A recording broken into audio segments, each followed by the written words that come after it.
आरती देखील होत आहे आणि आपल्यासोबत जे काही मंदिरातले भाविक आणि गावातील नागरिक देखील या ठिकाणी दाखल होते आणि आज या ठिकाणी सोंगाचं आयोजन अशा प्रकारे केलेलं आहे.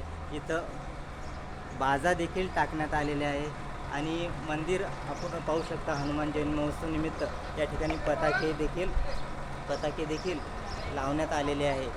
आपण जर पाहिलं तर एक बुलढाणा जिल्ह्यात श्रद्धा म्हणून आणि एक सुंदर दिव्य भव्य असं खंडाळदेवी इथलं एक मंदिर आपल्यात पाहण्यात येत आहे आणि या ठिकाणी जन्मोत्सव आणि रामनवमीनिमित्त या सोंग्याचं आयोजन या ठिकाणी करण्यात आलेलं आहे.